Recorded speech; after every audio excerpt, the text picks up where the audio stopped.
Today's session. तो last class में हम लोगों ने डिस्कस किया था हिंदी के महीनों के नाम के बारे में।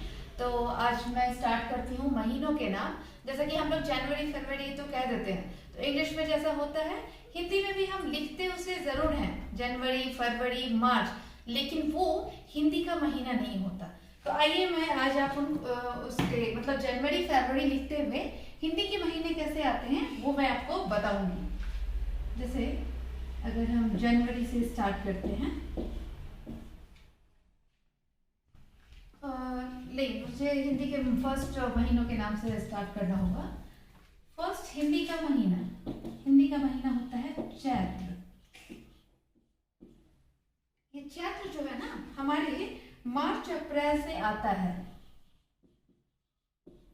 कैसे आता है वो मैं आपको बताऊंगी। देखिए, हिंदी का महीना जो है ना हमेशा पूर्णिमा से पूर्णिमा तक चलता है। जैसे अमावस्या 15 दिन पे आती है, 15 दिन पे पूर्णिमा आता है, लेकिन एक पूर्णिमा लेकर के दूसरे पूर्णिमा तक जो कंप्लीट होता है वो हिंदी का एक महीना होता है। तो ये आपका कभी भी ना फिक्स नहीं हो सकता। जैसे हम जनवरी फरवरी मार्च अप्रैल के बारे में जानते हैं कि 1 से स्टार्ट हुआ 30 और 31 तक एंड हो जाता है, उसे हम 1 मंथ कहते हैं। लेकिन ये जो है वो हमारा किसी भी मार्च में किसी भी पूर्णिमा से स्टार्ट होगा। एक पूर्णिमा से स्टार्ट हुआ तो हो सकता है वो नेक्स्ट पूर्णिमा आते आते अप्रैल हो जाता है।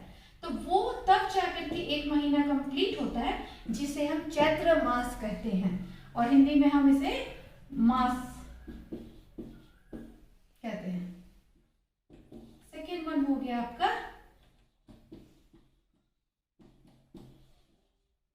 बैसाख।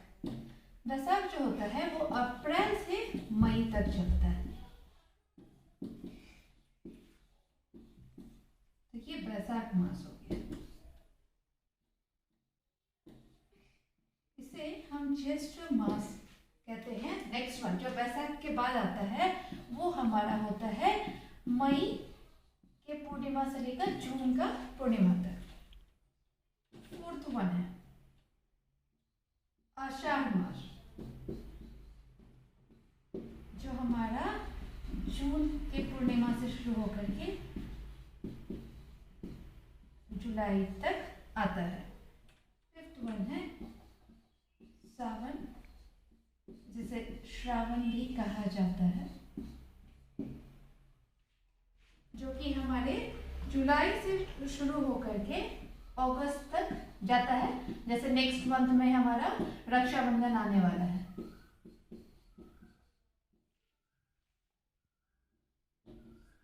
अब आता है उसके बाद हमारा हो जाता है भाद्रपद, जिसे हम भादों के नाम से भी जानते हैं, जो हमारा अगस्त से सितंबर तक चलता है। मतलब कि सितंबर, हिंदी में हम उसे सितंबर कहते हैं।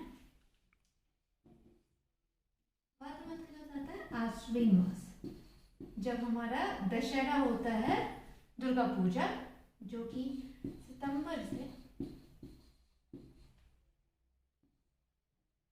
अक्टूबर तक चलता है।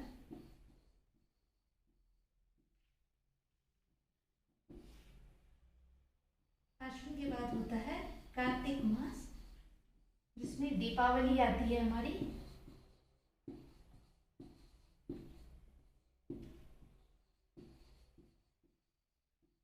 से नवंबर तक होता है।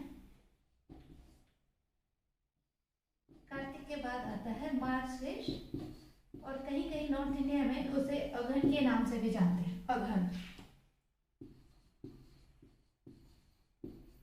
नवंबर टू दिसंबर चलता है।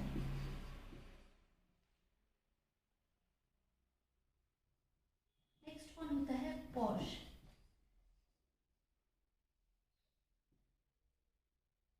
पौष दिसंबर से जनवरी।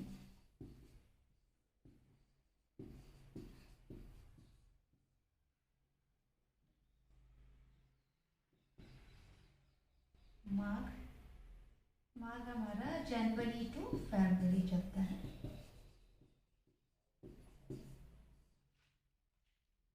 जिसमें हमारी मकर संक्रांति होती है, पोंगल होता है आपका। लास्ट वन है फागुन, जो फरवरी, जो मार्च, जिसमें हमारा होली फेस्टिवल आता है, और फिर वो जाकर के कंटिन्यू यहाँ मार्च अप्रैल से चैत से फिर एक नया साल हो जाता है, जिसमें यहाँ पे साउथ इंडिया में लोग उगादी भी मनाते हैं, वही आपका नया साल होता है। इवन सभी लोगों का होता है स्पेशली। तो ये हमारे हिंदी के नाम थे, कभी भी इसे हिंदी का नाम नहीं कहा जा सकता। चैत, वैशाख, ज्येष्ठ, आषाढ़, सावन, भादो, आश्विन, कार्तिक, मार्गशीर्ष, पौष, माघ एंड फागुन, ये हमारे 12 हिंदी के महीनों के नाम थे। तो मुझे उम्मीद है कि आप सभी को क्लियर हो गया होगा। नेक्स्ट क्लास में फिर मिलेंगे। Thank you.